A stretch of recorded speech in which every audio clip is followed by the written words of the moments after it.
parce que ce qui se passe dans la Basse-Ville, on est là pour vous en parler. Et l'événement Rendez-vous Limoilou se tient ce samedi. 3 têtes d'affiche assez extraordinaires. Pour en parler, d'abord, Nancy Desharnais, qui est coordonnatrice pour Rendez-vous Limoilou. Bonjour Nancy, comment ça va? Bonjour, ça va bien toi? Ça va super bien, en compagnie de Joanie Rousseau, qui est agente des communications pour Rendez-vous Limoilou. Salut Joanie! Allô? Merci beaucoup d'être en studio ce matin pour parler de cet événement-là qui se tient donc samedi.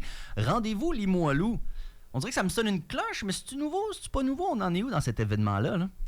Rendez-vous Limoilou, en fait, c'est une démarche en développement des communautés. Ouais. Puis, on vise à améliorer la qualité de vie des gens du quartier. Donc, principalement de Mézeray, Lairet et Vieux-Limoilou. Puis, notre objectif, c'est vraiment de rassembler au maximum les organismes, les citoyens autour des enjeux sociaux qui nous touchent. OK. D'où l'événement de samedi est complètement en lien avec ça, là. Donc, Rendez-vous Limoilou, c'est pas un événement. Non. C'est ça, c'est une L'événement, organisation. c'est Limoilou Territoire d'opportunité. Ah, c'est fantastique. Et dans cette organisation-là, Rendez-vous Limoilou, le but étant donc de tisser des liens, etc. Est-ce qu'il y a un engouement? Est-ce que ça fonctionne? Est-ce que les gens du quartier embarquent dans Rendez-vous Limoilou? Oui, on a quand même eu plusieurs activités au cours des dernières années.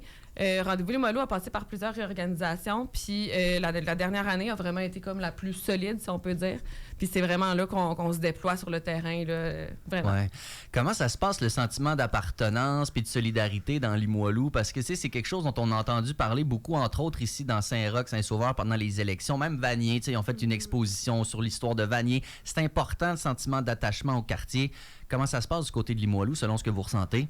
Ben, je pense que le sentiment d'appartenance, il est là depuis tout le temps. Oui. Hein? Puis on a toujours été fiers d'habiter Limoilou. Moi, je suis native de Limoilou, donc ça fait quand même un moment que j'y suis. Puis à mes yeux, puis aux yeux de mon voisinage, ma famille, ça a toujours été un quartier qui était un terreau fertile, où il se passait des choses uniques, où on avait l'impression que c'était la place où être. Ouais. Puis j'ai le sentiment encore maintenant, à travers même mes enfants, que c'est toujours le cas. Ouais, non, tout à fait. C'est un quartier qui a toujours eu une résonance très, très forte. Et moi, je suis issu du milieu du rap. Et une des preuves de ça, c'est le groupe Limoilou Stars. Tu sais, 12 gars qui décident de faire un groupe, puis ils mettent Limoilou dans le nom.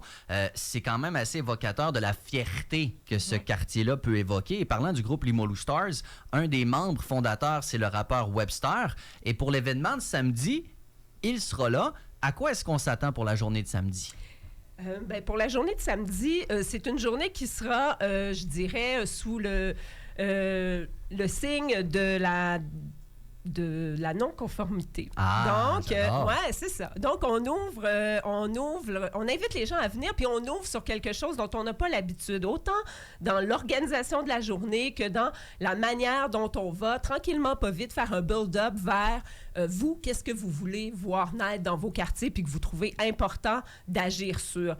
Puis là, c'est dans l'action. Donc, ça peut être tout simplement dire, ben moi, dans mon pâté de maison, ce qui m'intéresse, c'est de faire des jardins partagés pour qu'on puisse répondre à ce sentiment d'insécurité alimentaire, parfois pas parfois, on le sait très bien, hein, il y a de plus en plus d'enjeux tels que la crise du logement, la sécurité alimentaire, le phénomène d'itinérance. Ben, c'est des choses qui viennent jouer sur notre qualité de vie.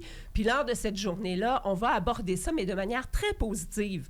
Puis c'est pour ça que les conférenciers qui sont là, comme Webster, Jonathan Parent, et puis même la Ville de Québec va nous amener à avoir confiance en nous, puis à notre capacité d'agir dans notre milieu pour trouver des solutions collectives aux enjeux qui nous préoccupent. Et c'est important de voir également cette mobilisation citoyenne où on veut que ça parte des quartiers. On veut pas que ce soit la ville qui dise « voici ce que vous voulez », il faut que ça aille dans l'autre sens. Donc, la ville, dans ce cas-ci, est peut-être responsable d'offrir des moyens, mais les idées doivent venir un peu de la base. Est-ce que vous sentez une belle collaboration avec la ville? Tu sais, parce que tu peux pas lever le petit doigt sans demander à la ville, là, on s'entend, là. Fait que quand on est un organisme, surtout une organisation comme ça se passe-tu bien avec la ville? Oui, bien de plus en plus, en fait, justement, c'est ça, ils débloquent tranquillement plus de choses en lien avec ça, avec la participation citoyenne. On l'entend vraiment partout, puis même dans les élections aussi qu'on a eues, c'était un mot qui revenait beaucoup, là, donc je pense que la ville se rend compte qu'il faut qu'il aille dans ce sens-là aussi, là. Ben tant mieux, parce qu'ils ont d'autres choses à gérer, tu sais, je veux dire, ils ont des trucs de base à gérer, ça a l'air plate, mais les poubelles, des affaires de même, tu sais, fait que si en plus, ben ils savent que les idées et ce dont souhaitent les gens, ça vient du terrain, c'est l'idéal, bien évidemment. Donc, on parle des conférences. C'est quoi les sujets qui vont être abordés à peu près là, pendant cette journée-là de samedi? Ben, Webster va nous parler de Limoilou, de Limoilou, d'où on part, où on est, puis où on va. Tu sais, le sentiment d'appartenance qui est très fort, puis tout ça, bien entendu, à travers le rap. Ouais. Puis ensuite, Jonathan Parent, lui, il est le président du collectif Rutabaga. C'est le collectif qui a mis en place le marché public de Limoilou, qui est très prospère, puis qui a pris de l'ampleur. Puis par intérim, il a le chapeau du directeur général de Limoilou en vrac. Donc là, on voit qu'on va faire un beau petit croche sur la culture pour faire du pont avec Webster, puis comment ces moments-là, Limoilou en musique, entre autres, sont des moments cruciaux pour créer de la mixité, voir son voisinage, développer notre sentiment d'appartenance, puis tout comme on le vit aussi dans le marché public les dimanches de chaque jour de la saison d'été. Puis, Dominique Gagnon de la Ville de Québec, elle va nous parler de l'engagement citoyen. Parce que oui, il y a la participation, mais il y a aussi comment, dans l'engagement citoyen, on peut prendre part à des processus décisionnels qui nous donnent le pouvoir d'agir puis la capacité de choisir aussi. Donc, on voit, comme disait Joanie, au cours des dernières années, la Ville a vraiment mis en place tout un processus de participation citoyenne. Mais là, comment on peut aller un petit peu plus loin là-dedans? C'est ce que je leur ai demandé de faire comme exercice avec nous. Ils ont accepté. Donc, pour moi, ça a été déjà un bon signe de les voir. Ouais, exactement. Oui. Donc, voilà. C'est clair. Donc, ce sera une journée où on pourra échanger, réfléchir ensemble. Est-ce que vous souhaitez un après? T'sais, est-ce que vous allez vous reparler pour dire qu'est-ce qui est ressorti, faire un petit suivi? C'est quoi que vous souhaitez qui émerge de cette journée-là de samedi, mettons, là? Oui, bien, en fait, ce sera en 3 actes. Donc, ça, c'est déjà prévu, nous, pour Rendez-vous Limoilou. Donc, samedi, c'est vraiment l'acte 1. Okay. Puis, il va y avoir vraiment 2 autres moments qui vont suivre là, au courant de l'année. Ouais. OK. Vous pouvez nous en parler. Bien, on peut un peu, parce que les grands thèmes sont là. Le premier acte, c'est celui-là, on se rassemble. Ouais. C'est la base. On se rassemble, puis on voit les possibles. Ensuite, l'acte 2, c'est on s'organise. Donc, autour de chacun des 3 quartiers de Limoilou, Lairet, Mézeray puis Vieux-Limoilou, il y aura des idées qui auraient été mises en commun. On va en choisir. Puis là, de cette manière-là, on va les travailler ensemble en collectif en mettant autour des citoyens puis de leurs idées les acteurs de la communauté qui peuvent venir aider puis qui sont intéressés à le faire. Donc, on travaille vraiment l'intersectorialité là, de l'action collective. Et puis, le 3e acte, bien, ce sera agir. Donc, d'après moi, bien, si tout va bien, d'ici 2027, on devrait voir des projets se mettre en place dans nos quartiers, puis on espère qu'ils seront structurants. C'est-à-dire que des petits projets pilotes qu'on pourrait voir dans un ou l'autre des quartiers pourront se dupliquer dans d'autres quartiers, puis qu'il y ait de la cohérence là-dedans. C'est important. Pas des coups d'épée dans l'eau. Puis, tu sais, il y a 3 districts dans Limoilou dont tu as parlé, mais les besoins peuvent se ressembler quand même. Tu sais, je veux dire, c'est pas si différent que ça. Donc, s'il y a une petite idée de parc sur le coin qui est bon là, bien, il peut être très bon ailleurs également. Donc, de prêcher aussi par l'exemple, puis que les gens en profitent, participent dans tout ça, c'est tellement une bonne idée. T'as rien de mieux que de demander aux gens ce qu'ils veulent. Tu sais, on s'entend, là, parce que dire c'est l'intention qui compte. Non, as-tu demandé ce qu'ils voulaient?